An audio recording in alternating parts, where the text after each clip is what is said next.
Tak ada yang menyangka bahwa sebuah rumah mewah berlantai 2 di kawasan Depok tempat tinggal pedangdut papan atas Ayu Ting Ting menjadi lokasi sebuah teror mistis yang menggemparkan.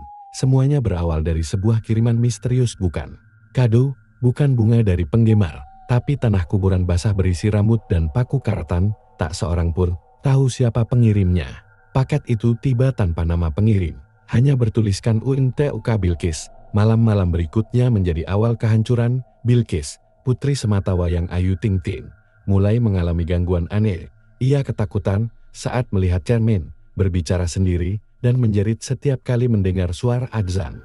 Anehnya, tubuh Bilqis tak terdeteksi sakit secara medis. Puncaknya terjadi ketika jam 3 pagi, tubuh Bilqis membeku seperti es, lalu menghitam seperti terbakar, dan ia berteriak menggunakan bahasa Jawa kuno, "Aja nganti kowe ngerayu sejatining jagat, anakku wis dak ejek." Ayu panik, dan seluruh keluarga kalang kabut. Tidak ada dokter, tabib, bahkan psikiater anak yang bisa menjelaskan. Ayu pun mulai membuka lemari lama milik almarhum ayahnya, dan di sanalah ia temukan sebuah kartu nama usang, Gus Samsudin penyembuh ilmu hitam Jawa kuno, Blitar. Dalam waktu 12 jam setelah dihubungi, Gus Samsudin tiba di Depok dengan iring-iringan mobil hitam gelap. Ia tak datang sendirian, bersamanya ada 3 santri spiritual, masing-masing membawa keris, kendi berisi minyak mistik, dan pusaka berbentuk kepala ular. Begitu ia menginjakkan kaki ke rumah Ayu, Gus Samsudin langsung berhenti. "Maaf Mbak Ayu, tapi rumah ini sudah tidak steril. Sudah ada 7 titik jebakan gaib di halaman dan atap rumah. Santet ini bukan kaleng-kaleng, ini adalah santet Panglimunan Kaladasa, ilmu terlarang peninggalan Empu Gandring." Gus Samsudin menggelar ritual pembersihan tepat tengah malam Jumat Pahing. Ayu Ting Ting, ibunya Umi Kalsum, bahkan beberapa kru TV swasta diam-diam ikut menyaksikan dari jauh. Namun saat ritual baru dimulai, sesuatu yang mustahil terjadi. Lampu rumah Ayu meledak satu persatu. Suara perempuan menangis terdengar dari plafon, disusul dengan kemunculan jejak kaki basah di lantai marmer. Padahal rumah tertutup rapat, Bilqis yang ditidurkan di kamar dengan penjagaan spiritual, tiba-tiba melayang 50 cm dari kasur dan berbicara. Dengan suara priatpol, "Kol wis ngilang ke kahanan. Saiki nyawan anak muda telek kanggo ngurip ke pasukan Majapahit ing jagat alip." Semua orang gemetar. Ayu menangis keras, sementara Gus Samsudin menancapkan keris ke tanah dan berseru, "Aku Samsudin, anak keturunan Syekh Abdul Jalil dari tanah Gunung Kelut. Aku lawan awakmu, Mbah Sarpani, mligi saka Kadipaten Giring Wetan." Tubuh Bilqis terhempas. Lantai rumah bergetar. Dari arah kinten, muncul asap hitam berbentuk wajah mengerikan. Kamera CCTV rumah Ayu merekam semuanya. Namun, saat diputar ulang semuanya kosong. Hanya suara tangisan dan ledakan listrik. Setelah ritual, Gus Samsudin mendapat petunjuk dari dimensi gaib. Pengirim santet bukan orang sembarangan, dia adalah mantan dukun peliharaan almarhum artis wanita terkenal era 80-an. Ia kini hidup di Lereng Ijen, Banyuwangi, dikenal sebagai Nyai Waringin. Dia merasa dendam karena Ayu menolak masuk dalam lingkaran sakti pesugihan artis timur. Rupanya 2 tahun sebelumnya, saat syuting program TV di Banyuwangi, Ayu pernah menolak tawaran seorang wanita tua berjubah merah yang menyodorkan air kelapa dan pusaka kecil. Ayu menyebut wanita itu agak menyeramkan. Kini wanita itu membalas dendam dengan mengirim anak-anak demit untuk mengambil nyawa Bilqis sebagai tumbal. Gus Samsudin bersama tim spiritual menemukan 7 benda kutukan yang disembunyikan di rumah Ayu oleh tangan gaib. Tanah kuburan bayi di pot tanaman, koin zaman Majapahit yang ditempel di bawah tempat tidur Bilqis, minyak zaitun berisi lintah mate di kulkas, wayang kulit kecil tersembunyi di sofa ruang tamu, cermin antik yang mengeluarkan kabut dingin, lukisan pemandangan laut yang ternyata memantulkan wajah orang lain, uang lembaran Rp1.000 yang jika direndam menampilkan tulisan "bayar nyawamu." Semua benda dibakar dalam upacara api suci, dan langit Depok mendadak diselimuti awan hitam. Selama 17 menit setelah semua selesai, Bilqis sembuh secara perlahan, namun trauma tak hilang begitu saja. Ia masih sesekali menggambar pohon besar terbakar dan berkata, "Di sana ada ibu merah, dia belum selesai ambil aku." Gus Samsudin pun berpesan keras, pesugihan dari kalangan artis masih berlangsung. Tidak hanya Ayu Ting Ting yang jadi target, ini hanya awal. Masih ada artis-artis lainnya yang sedang diincar. Bahkan ada yang sudah menyerahkan anak sebagai tumbal tanpa mereka sadari. Cerita ini menyebar diam-diam, rekaman CCTV tidak pernah dirilis ke publik. Namun banyak tetangga dan pekerja rumah Ayu yang pindah, takut akan kejadian aneh. Bahkan beberapa netizen menyadari Instagram Ayu pernah mati selama 7 jam penuh pada malam ritual padahal sinyal dan listrik aman. Sampai hari ini, Bilqis kadang masih tidur sambil bergumam, Mah Sarpani masih di pohon, dia nunggu malam Jumat lagi. Duel gaib di lereng Ijen Nyai Waringin lawan Gus Samsudin. 2 minggu setelah ritual pengusiran makhluk gaib di rumah Ayu Ting Ting, suasana sudah mulai tenang. Bilqis mulai ceria kembali. Namun setiap malam pukul 1.11 menit dini hari, ia selalu terbangun sambil menggenggam daun kering yang tidak pernah ditemukan di rumah mereka. Daun ini bukan dari Depok, ujar Gus Samsudin saat melihatnya. Ini adalah daun waringin alas Ijen. Tempat bersemayamnya Nyai Waringin, dukun perempuan yang paling ditakuti dalam dunia hitam Jawa Timur. Pada malam keempat, Bilqis mendadak menulis dengan tangan kiri padahal dia anak kanan. Sebuah kalimat dalam huruf aksara Jawa, aku wis enten kowe, Samsudin tojo nyelamet kesing wis dipesan, aku sudah menunggumu, Samsudin, jangan selamatkan. Yang sudah jadi tumba, Gus Samsudin memutuskan untuk berangkat langsung ke Banyuwangi, tepatnya ke Alas Wonomarto, hutan angker di kaki Gunung Ijit, yang dikenal sebagai sarang para pelaku ilmu hitam. Ia tak pergi sendirian. Bersamanya, Ustadz Bahar, ahli ruqyah dari Gresik, Mbah Wahyu, penjaga pusaka keturunan Mataram Sunan, anak indigo yang bisa melihat aura gaib, sementara Ayu Ting Ting tetap tinggal di Depok, menjaga Bilqis, namun diberi tameng gaib berupa air, wafat dan kitab ayat 7 lapis. Sebagai pelindung, perjalanan ke Alas Ijen tidak mudah. Saat mereka melewati hutan jam 12 malam, ban mobil mereka pecah misterius, GPS hilang sinyal, dan mereka dikepung suara tangisan bayi yang tidak terlihat wujudnya. Di tengah hutan berkabut, di bawah pohon waringin raksasa, berdiri Nyai Waringin. Wanita berambut putih sepanjang pinggang, dengan wajah penuh borok, mata merah menyala, dan suara bergaung seperti ribuan wanita bicara bersamaan. Kenapa kamu ikut campur, Samsudin? Anak itu milikku. Sudah diikrarkan, ibunya menolak bersekutu. Maka darah anaknya menjadi tebusan. Gus Samsudin tidak gentar. Ia menghunus keris pusaka Kyai Nogosari dari Gunung Kelut dan menggambar Raja Rawa rontek di tanah. Terjadilah pertarungan gaib terbesar abad ini. Nyai Waringin memanggil pasukan lembut Majapahit, makhluk-makhluk tinggi besar bermata satu, bertanduk dan berbicara dengan mantra kutuka. Gus Samsudin memanggil Asmaul Husna dari dalam kitab warisan ayahnya, membentuk dinding cahaya keemasan. Hujan deras turun, kilat menyambar, tanah di sekitar medan pertarungan retak seperti gempa. Mbah Wahyu sempat kerasukan dan menyemburkan ular dari mulutnya. Ustadz Bahar jatuh pingsan saat jin wanita bersuara 1000 memeluk tubuhnya. Sementara itu, Sunan yang anak indigo berteriak, mereka bawa paku langit. Kalau tidak dihentikan, langit bisa pecah dan membuka gerbang jin dari sisi timur Pulau Jawa. Saat pertempuran mencapai puncak, Nyai Waringin berubah wujud menjadi seekor ular bersayap sepanjang 7 meter. Lidahnya api, matanya darah, namun Gus Samsudin berdiri tegak, membaca doa pemusnah dari kitab kuno lemah tulis, lalu menusukkan keris Nogosari ke tanah. Tiba-tiba, pohon waringin raksasa terbakar dari dalam.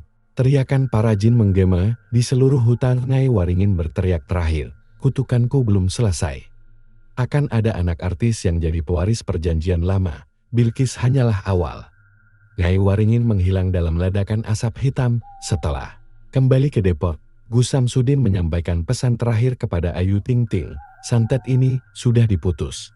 Tapi perjanjian gaib itu belum berhenti. Bilqis selamat karena masih anak-anak. Tapi kalau Ayu tidak memutus mata rantai leluhur yang dulu pernah terikat dengan kekuatan hitam, kutukan bisa muncul lagi. Saat Bilqis menginjak usia 17 tahun, Ayu hanya bisa menangis. Ia baru sadar, leluhurnya dari pihak ayah ternyata pernah memiliki pusaka keris sakti yang hilang misterius saat rumah keluarga mereka terbakar tahun 1999.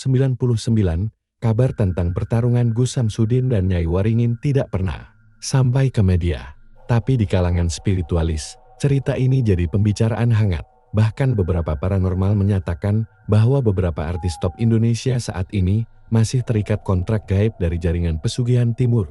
Bilqis kini sehat, tapi setiap malam Jumat Kliwon, Ia selalu menggambar seekor ular bersayap di buku gambarnya. Dan berkata, dia belum selesai, dia masih mengintip dari balik cermin. Kutukan darah, rahasia leluhur Ayu Ting Ting yang terlupakan. Beberapa hari setelah kepulangan Gus Samsudin dari lereng Ijen, suasana rumah Ayu Ting Ting kembali tenteram, namun kedamaian itu tak bertahan lama. Suatu malam, Umi Kalsum, ibu Ayu, membuka laci tua yang selama ini tidak pernah disentuh sejak suaminya meninggal. Di dalamnya ia menemukan sebuah cincin batu merah yang terlihat menyala dalam gelap dan selembar surat berbahasa Arab pegon yang telah menguning. Ketika cincin itu disentuh oleh Ayu, tiba-tiba lampu seluruh rumah padam. Bilkis menjerit keras. Dari kamarnya, meski ia sedang tertidur pulas, Gus Samsudin dipanggil lagi ke Depok. Ia melihat cincin itu dan langsung terdiam. Cincin ini bukan sekadar perhiasan, ini adalah cincin tali keramat sumpah darar yang berasal dari Trah Majapahit Pajajaran. Leluhur Mbak Ayu pernah melakukan perjanjian darah dengan dukun agung bernama Ki Purnomo Reksajati agar keturunannya selalu dilimpahi kemasyhuran. Ayu pun mulai mengingat kembali potongan-potongan masa kecilnya yang telah lama terkubur. Ia pernah melihat almarhum ayahnya, Abdul Rosak, mengubur sesuatu di bawah pohon pisang belakang rumah. Saat Ayu kecil mencoba menggali, sang ayah memarahinya keras dan berkata, "Itu bukan buat kamu, jangan pernah buka sampai kamu sukses besar." Gus Samsudin meminta izin untuk menggali tempat tersebut. Setelah menggali kurang dari 1 meter, ditemukan sebuah kotak kayu jati yang terikat benang hitam dan disegel dengan lilin merah.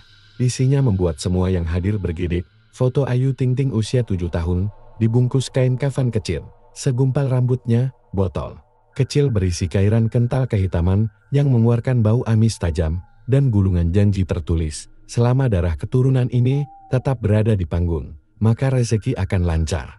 Namun, jika menolak perjanjian, maka darah itu harus dibayar kembali. Gus Samsudin mendalami kembali aura spiritual Ayu, dan menyatakan bahwa sejak usia 17 tahun, Ayu sudah dipagari gaib oleh leluhurnya sendiri. Itulah sebabnya, Ayu tak pernah benar-benar gagal secara karir. Ayu tetap bertahan, walau dihujat banyak orang. Ayu selalu terangkat meski tidak punya backing besar, namun kutukannya juga menyakitkan. Hubungan asmara selalu kandas, rumah tangga seumur jagung, musuh datang dari arah tak terduga, dan yang terparah, anaknya jadi target tumbal pengganti. Setelah semua terungkap, Gus Samsudin memberi pilihan kepada Ayu, melanjutkan perjanjian leluhur, menjaga nama dan pamor sebagai bagian dari Trah Pesugihan Berdarah. Memutus perjanjian, tapi dengan risiko besar, pamor akan redup, penyakit gaib bisa datang, dan kutukan akan turun ke anak kecil. Ayu menangis semalaman. Ia ingin menyelamatkan Bilkis, tapi berat meninggalkan dunia yang sudah membesarkan namanya. Namun pagi harinya, Bilkis berkata sesuatu yang membuat Ayu mantap mengambil keputusan. "Ma, aku mimpi ketemu Abah. Abah bilang, kalau Mama nyanyi terus, aku harus pergi sama nenek." Putih yang rambutnya api, Gus Samsudin memutuskan melakukan ritual balik sumpah darah, yang sangat langka dan hanya bisa dilakukan sekali seumur hidup. Ritual itu digelar di pinggir sungai Ciliwung, di bawah pohon beringin tua. Di tengah malam, Ayu disuruh berdiri di dalam lingkaran api dan membaca ulang surat leluhur yang ditulis ulang dengan tinta darah ayam hitam. Namun belum sampai selesai, langit berubah mendung pekat, angin berputar, dan dari dalam sungai muncul sosok bayangan hitam bertubuh ular berkepala manusia. "Janji sudah tertulis, waris sudah turun, kalau darah dibatalkan, maka kamu harus ganti dengan nyawa." Seketika api di sekeliling Ayu menjadi biru. Bilkis dari kejauhan menangis keras, sementara tubuh Ayu hampir tersedot ke dalam tanah berlumpur. Gus Samsudin berteriak lantang, membaca ayat pamungkas, dan melempar segenggam tanah dari lereng kelut ke tengah ritual. Tanah itu berubah menjadi cahaya putih menyilaukan, dan sosok ular hitam lenyap bersama jeritannya. Ritual selesai, kutukan diputus, tapi efeknya terasa. Ayu kehilangan suara emasnya selama 40 hari. Tiba-tiba banyak kontrak dibatalkan. Popularitas perlahan surut dari layar kaca. Namun Bilkis sehat sepenuhnya, dan Ayu kini lebih religius, lebih tenang, dan perlahan-lahan membangun karir bukan dari panggung, tapi dari bisnis syar'i dan amal anak yatim. Keris emas penjaga dua dunia pelindung terakhir Ayu dan Bilkis. Setelah ritual pemutusan kutukan darah dilakukan, Ayu Ting Ting menjalani hidup lebih tenang. Ia memilih vakum dari panggung hiburan, fokus pada keluarga, spiritualitas, dan memulihkan kesehatan mental Bilkis. Namun ketenangan itu tidak bertahan lama. 3 malam berturut-turut, Bilqis bermimpi tentang seorang wanita tinggi berkerudung hitam, berdiri di depan jendela kamarnya. Dalam mimpinya, wanita itu terus berkata, "Rumah ini sudah dibuka, pintu sudah ada, kamu tidak bisa menutupnya begitu saja." Mimpi itu tidak hanya dialami Bilqis. Ayu pun mengalami halusinasi suara-suara aneh saat salat malam. Kadang terdengar suara perempuan menyanyi dalam bahasa Jawa kuno dari dalam kamar mandi. Bahkan salah satu asisten rumah tangga mengundurkan diri setelah mengaku melihat rambut menggantung dari plafon. Padahal rumah itu baru direnovasi pasca ritual Gus Samsudin segera dipanggil kembali. Setelah melakukan penelusuran gaib, ia menyampaikan fakta mengejutkan. Memang kutukan darat sudah terputus, tapi pintu yang dulu dibuka oleh leluhur Mbak Ayo belum ditutup sempurna. Ada makhluk-makhluk penunggu yang dulu diberi akses untuk masuk. Mereka adalah penuntut penjaga janji, tidak bisa terusir tanpa jimat pemutus garis daram. Tanpa pelindung yang kuat, energi Ayu dan Bilqis akan terus memanggil entitas lawas itu. Gus Samsudin memutuskan membuat jimat tertinggi dari jalur putih, sebuah keris emas kecil yang ditanam dengan doa dan ayat 77 rangkaian dari kitab kuno Serat Semedi Pusaka Wali 5. Jimat ini harus melalui 3 tahapan. Dibentuk saat fajar oleh empu spiritual dari Gunung Kelut. Direndam dalam air 7 sumur keramat di malam Jumat Kliwon, dibacakan 99 nama penjaga langit, sambil diselimuti asap gaharu dari pohon tua alas purwo. Butuh 9 hari penuh sampai keris emas itu jadi. Keris itu hanya sebesar jari kelingking, namun bercahaya saat diletakkan di bawah bulan purnama. Malam penyerahan jimat dilakukan dalam keheningan. Gus Samsudin membawa keris emas itu dalam kain kafan putih kecil dan menyerahkannya langsung ke tangan Ayu dan Bilqis. Ini bukan sembarang jimat.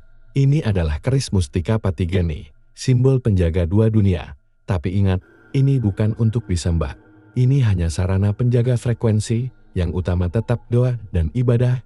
Ayu dan Bilqis harus menyimpan keris ini di tempat berbeda. Untuk Ayu, keris disimpan di bawah bantal setiap malam Jumat. Untuk Bilqis, disematkan di liontin kecil dan hanya dipakai saat tidur atau bepergian jauh. Setelah penyerahan, Gus Samsudin menancapkan tongkat kayu Nagasari di depan rumah Ayu dan mengikatnya dengan kain putih berisi rajah pagar gaib. Sejak keris emas itu digunakan, gangguan langsung hilang. Tidak ada lagi mimpi buruk, suara gaib, atau penampakan. Bahkan wajah Bilqis makin bersinar dan ceria seperti anak kecil pada umumnya. Namun, satu malam, Gus Samsudin datang tanpa diundang. Ia terlihat gelisah. Saya dapat firasat, ada yang sedang mencoba memanggil kembali energi kutukan lama dari luar negeri. Seseorang dari kalangan selebriti Indonesia yang tinggal di luar negeri sedang membuat jembatan baru.